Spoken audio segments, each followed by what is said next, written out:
It's very daydreamy, head in the sky. It's very camp. It's very childlike, and I think it's very Carly, which is really good.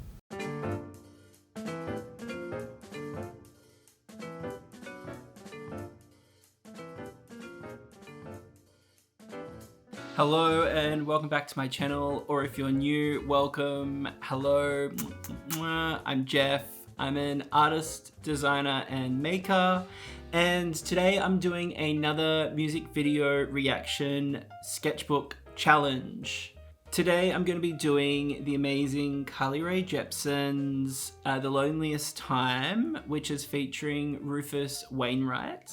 I love Carly Rae Jepsen, and if you only know her as the Call Me Maybe chick from back in the 2000s, what are you doing? You need to see her discography. She is an amazing pop person. She's like, makes top tier, in my opinion, like top tier pop music. Her visuals are great. She's just like a really great songwriter and makes great music.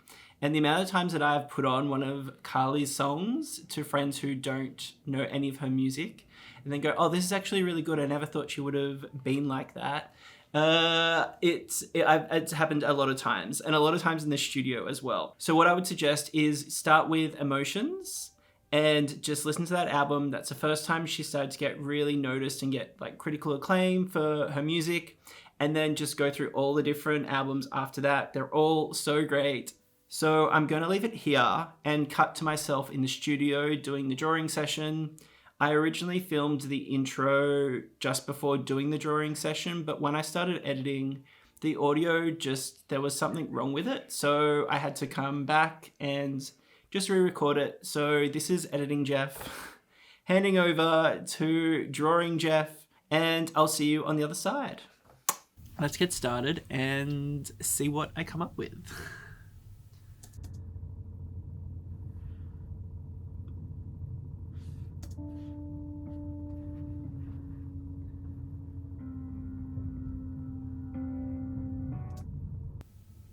Perfection. This is why I like Carly. Really fun piano staircase bridge. Even the stars are really cool. This is very dreamlike. I don't want to necessarily reference the piano keys directly, but I think even just something as simple as like a tunnel kind of shape.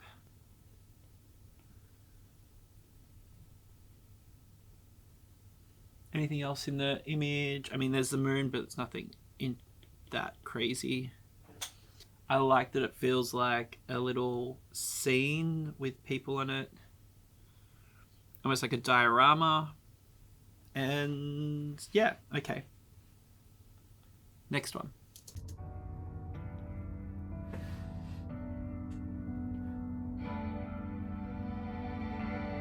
I've had one of those bad dreams.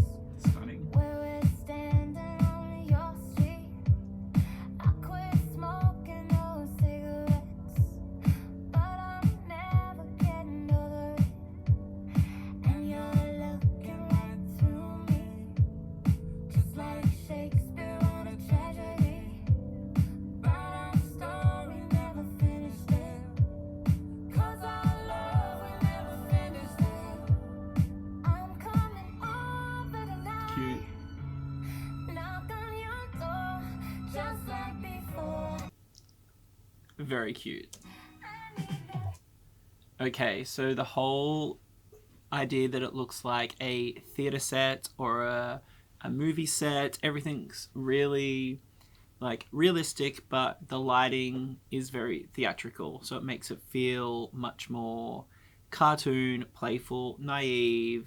But for now, I just want to do a quick drawing of what her outfit, I guess.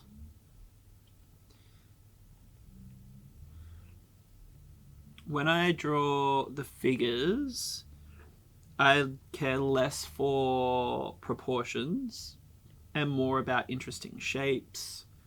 So I'm not too fussed on making sure it looks exactly like her.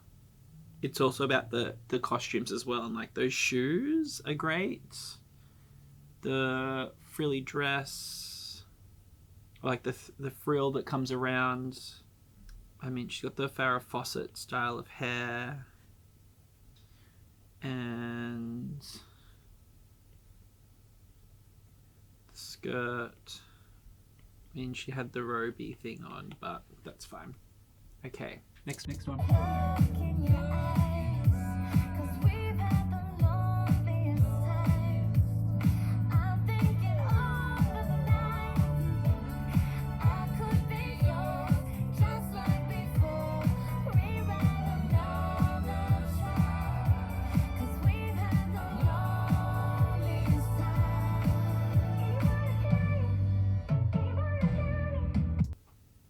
Really simple spaceship kind of design. Maybe instead of having them inside the window, it could be like a Jeff rocket ship. And like, what could that look like? Could go back to the very first scene, the piano scene, where maybe this is in the sky. Yeah, cool. All right.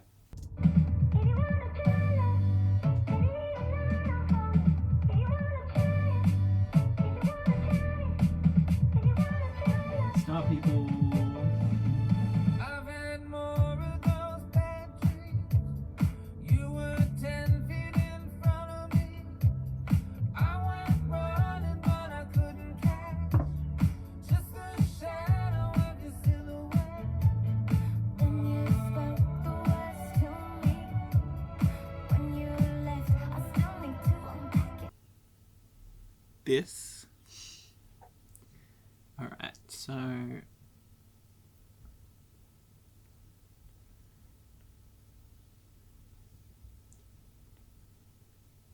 sequencing neck. So that's a head, and then fringe. Not sure how I would do the hair. Feels very fluffy, and I don't think linear line sort of drawings can do fluffy very well, or at least I can't do fluffy very well. And I like that she's looking down as well, like not directly into the camera. Not amazing, but not too bad. Let's say sorry for another night, 'cause this time, love, we're gonna get it right. I'm coming over tonight, knock on your door, just like before. I need that look in your eyes, 'cause we've had the loneliest times. I'm thinking over the night. I could be yours,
Nice. So for this end part, what I was just doing was just taking really quick little gestural inspiration from the costumes. So the fringing of her dress, the star characters, the corset outfit that she wore towards the end that had the nice little like feather.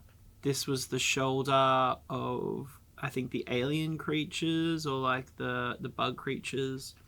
And then I think this little shipwrecked situation could be really fun as well. If I was going to choose out of all the concepts, this is the strongest one. This is the one that I have the most inspiration coming to me, and I think I might be able to bring in a few of the other elements as well. So making some kind of world around this will be delicious. I think this could turn into a really nice like print situation. It could be like an illustration that gets turned into like a model for like a theater show or something like that. There's like lots of ways you could play around with this idea. I'm not too crazy about that one. The spaceship I think could be used as well. And yeah, that's fine, but I'm not too crazy about it. So yeah, I think what I'm going to do is use this and create some kind of landscape similar to, I might throw up a few little images here of like other worlds and environments that I've created, and just see what comes from there, and use the theater stage design kind of aesthetic of like flats and layering up things for depth, and even playing with maybe like isometric perspective, which is sort of like 45-degree stuff. I think I'm going to play with that and see what sort of out of space world I can create. So yeah, I'll see you on the other side, and I'll hopefully have a delicious artwork to show you. Bye. So creating the final artwork for this music video took a lot longer than expected. I really thought I knew what it was going to turn into, but I was just getting stuck for a large part of the process. I don't know if I was just having an off day or what was happening, but I mean, I did come up with something, which is good. So I'm going to talk you through the process now of what I created. So first of all, I wanted to play with the piano, keyboard, hill kind of theater set idea. So the first thing I really wanted to do was create these multi-layer hills, start to put in things like portals and doorways, and play with the different heights and sort of see if I could create some kind of stage set design miniature world, I guess. I took away the actual keyboard elements and just turned them into like this pattern that wrapped around, I guess, like the outside surface of each of the prisms. It was creating something interesting. I turned the stars into almost like palm tree little figures because I didn't want to just do stars as they were, I guess. And I wanted it to connect, like physically connect to the ground as well. So they're like shooting out. So they kind of just, yeah, turned into palm trees. It was fine. I mean, nothing was coming from it. I wasn't excited. So I decided to go off and play a little bit more with just the concept of this hill prism thing. And these are 4 examples of just what I did. I guess they're all roadblocks that I got to. The top one, it really turned the hill into more of, like the top left one, I should say, really turned it into more of like a conveyor belt. And I liked the idea that maybe the world was like on almost like a treadmill and the pieces were coming up and sort of wrapping around. I don't know if that makes sense. Then down the bottom in actual color, I went back to the reference images, and at the very end of the music video there's this like sunrise or sunset scene where they're like standing on the rocket, and I liked the idea of that, and so I wanted to try and incorporate that a little bit into this like hill idea. So I did a little screen record of maybe even having like the sun coming up and it's almost like a little disc. It was again kind of interesting. Didn't really feel too much about it. I thought by adding the color it could have got me more intrigued, but it didn't. So I moved on again and the top right image, which almost looked like pedals. So I went back to the idea of the keyboard again and played around with the idea that, you know, each of the black keys on the keyboard almost like a hill, and maybe there's things coming out of it. Looks kind of odd, so I moved on. And the final one is down the bottom in the right hand corner. I guess I went, instead of having it like a prism that goes this way, where the hill is everywhere over the top, I wanted to almost cut the bottom out of it, so you could see like the negative space along the bottom of the squiggle acts like a hill as well. Turned into almost like a slippery dip kind of feel, which is kind of cool. I probably think like that one is the most interesting out of them all. I also broke it up into chunks because maybe I could play with like the keyboard effect on there. These are like 4 more attempts to really try and push that idea, and just like I was hitting a brick wall, nothing was happening. So I moved on. I just decided ditch it all together, move on to another one, which was the rockets. So I decided I would just do my own version of this rocket, keep it really simple, and think the rocket it gives off the idea of quite juvenile or like childlike illustrations. So I thought maybe this could turn into a really nice children's illustration in some way. I was going to do the rocket with, I guess, different bits of debris and the stars around it. So I did some drawing, and you know, the rocket ship's fine, nothing crazy. And I was drawing the stars, and then it turned into me going back to the original piano concept and doing almost like these slippery slide things that kind of a reference from the piano one. It was getting a little bit more exciting, and I thought, okay, maybe it's a bit more of a like surreal Wonderland feel, which is what the music video gives off, is like a very fun, playful camp world. So I think that was a really nice connection. And then I was gonna give up, and then I just said, F it. I went back to the rocket ship idea, and I thought if they were like in a theater set, perhaps they'd be like hanging off strings and cables. And I thought, I'm gonna go back to the original concept of the piano keyboard set, and I'm just gonna build a world that's hanging off strings. And then I got to this, which I actually quite like. I built up the different layers. I turned the sun into like a little sunrise, sunset part. I put the clouds that could almost be like the water waves as well, so it's referencing like the beginning of the film clip and the end of the film clip. The star elements are in there as like the trees. And then I wanted to turn those slippery dips into almost like little ramps. And I could see this as a theatre set. I wanted to also add a bit more detail to it, which is why I added in these extra line work stripe elements, because they really help show the curve and like the shapes of all the prisms. I guess like tips it into more of a cartoony world a little bit more. I then went off and coloured the artwork. I eventually landed on blues and sort of like tealy colours, because then it could reference the sky but also the sea. And so I got to this part, and this is where it really came to life, and I really enjoyed it. But one thing had to change, and I got rid of the strings. I thought the strings were just way too distracting and weren't needed anymore. So it's kind of funny when you have something that is your starting off point, and by the time you get to the end, you realize that an initial starting off point isn't needed anymore, and you ditch it. And I just like when that happens. So I got to this part, and I love it. And I was just going to leave it there, but I thought I would turn this illustration into an actual physical diorama, especially because I'm getting so much inspiration from theatre sets and dioramas that I think it kind of makes sense to build it. So I just printed off my artwork. I thought that'd be easier to have with me rather than like looking off a screen or anything like that. And then I can always just like hang it on my wall afterwards. Alright, so I'm going to give myself like an hour and a half to make it all. I'm not going to paint it. I'm going to just build it first, and then if I decide to paint it, I will.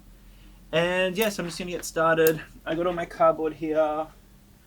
I should probably turn my glue gun on. And yeah, I'm just going to do this probably as a nice little time lapse.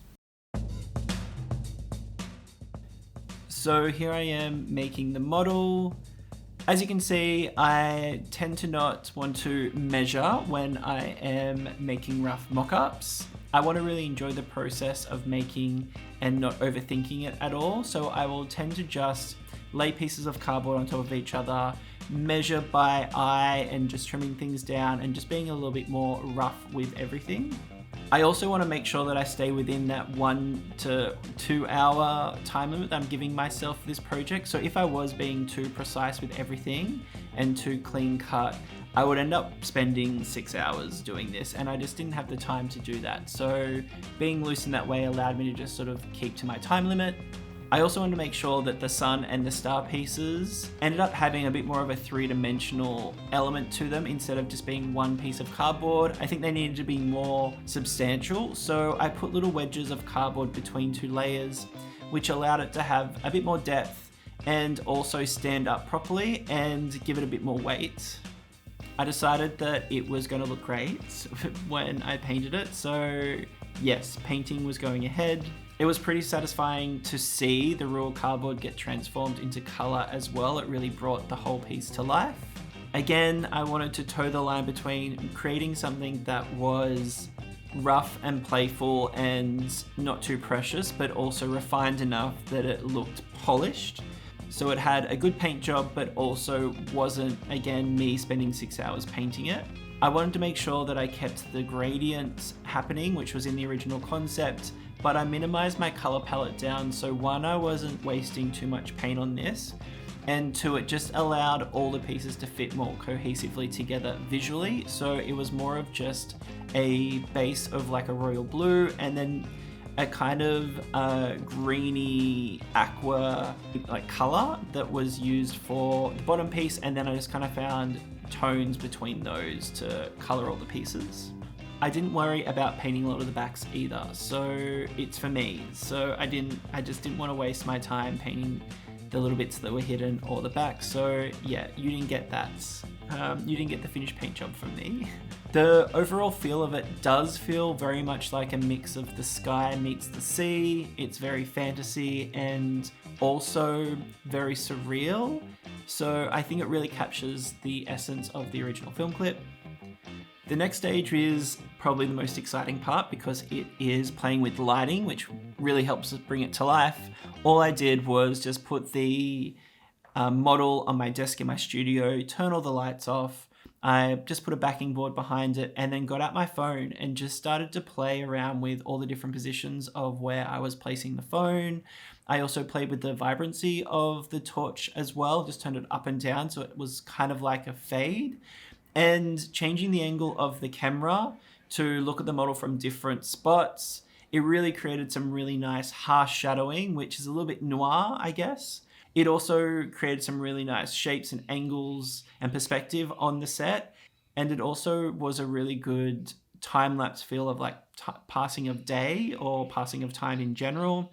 The one thing that I probably could have experimented with was different colored lights. I just didn't have my LED light that changes colors in the studio on that day. But yeah, you know, by using a blue light, it would feel completely different to something that's more of like a yellow light or even putting a red or a purple on it. So that's somewhere that I could continue to push it even further. So yeah, looking back on where I landed with this concept from the original idea, it's pretty cool where I've got. I love that it's ended up being this miniature diorama theater set. I could very much see it being used as a concept for like a children's play. It could also be a set design for a tour for a concert. So, you know, I can see it being broken up into different zones for different songs. You could play around with the lighting in the stage area, adding like confetti, cannons, all that kind of stuff. So there is a lot of potential for this to be actualized in real life. And this is why I like to do these physical renderings and mock-ups of projects, because for me, when I'm selling ideas to clients, a lot of the times you do have to present something that brings the idea to life and shows them a bit of an idea of what it could look like potentially, because sometimes people just can't visualize something that you're saying or just from still images. So creating actual video content and a miniature model can be really handy in being able to create the impression that you're wanting to give them. So all in all, I am super stoked with it. I'm going to leave it here for this video.